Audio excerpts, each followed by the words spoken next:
بسم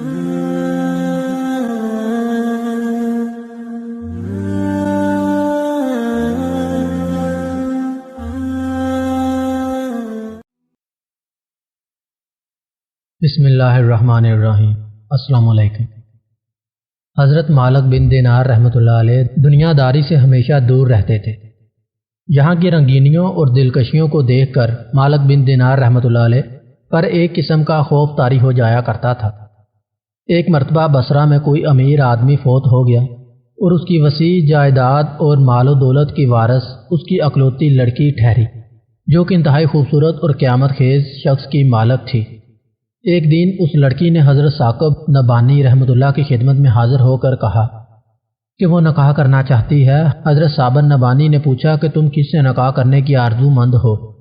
اس پر لڑکی نے جواب دیا کہ میری خواہش ہے کہ مالک بن دینار رحمۃ اللہ علیہ سے میرا نکاح ہو جائے، کیونکہ وہ پرہیزگار، دیندار اور ذکر الہی میں مصروف رہنے والے انسان ہیں۔ میں ان سے اس لیے شادی کرنا چاہتی ہوں تاکہ دینی کاموں میں وہ میری معاونت کر سکیں۔ چنانچہ حضرت ثاقب نبانی نے اس لڑکی کا پیغام حضرت مالک بن دینار تک پہنچا دیا، جس پر آپ نے فرمایا کہ میں تو دنیا کو طلاق دے چکا ہوں، اور چونکہ عورت کا شمار بھی دنیا میں ہوتا ہے اور اس لیے طلاق شدہ عورت سے نکاح جائز نہیں ہے۔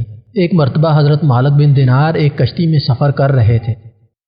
جب کشتی سمندر کے کنارے پہنچنے لگی تو ملاح نے ان سے کرایہ طلب کیا۔ انہوں نے فرمایا کہ میرے پاس تو تمہیں دینے کے لیے کچھ نہیں ہے، اگر ایسی بات تھی تو مجھے کشتی میں سوار کرنے سے پہلے کہہ دیا ہوتا تاکہ میں سفر کے لیے کوئی اور وسیلہ تلاش کر لیتا۔ ان کی یہ بات سن کر کشتی کا مالک سخت بدتمیزی اور بدکلامی پر اتر آیا۔ اس نے آپ کو اس قدر مارا کہ آپ پر غشی طاری ہو گئی۔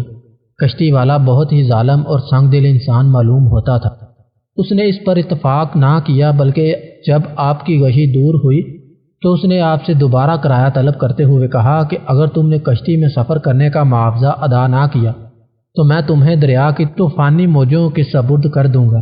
ابھی اس ملاح نے اپنی بات بھی مکمل نہ کی تھی کہ اچانک کچھ مچھلیاں منہ میں ایک ایک دینار دبائے پانی کے اوپر کشتی کے پاس آئیں۔ آپ رحمۃ اللہ علیہ نے ایک مچھلی کے منہ سے دینار لے کر کرایہ ادا کیا۔ ادھر ملاح یہ ساری صورتحال دیکھ کر تھر تھر کانپنے لگا اور فوراً آپ رحمۃ اللہ علیہ کے قدموں میں گر کر معافی طلب کرنے لگا، مگر آپ کشتی میں سے دریا میں اتر گئے اور پانی پر چلتے ہوئے نظروں سے اوجھل ہو گئے۔ حضرت مالک بن دینار رحمۃ اللہ علیہ میں لوگوں کو پرکھنے اور ان کے باطن کو سمجھنے کی صلاحیت تھی۔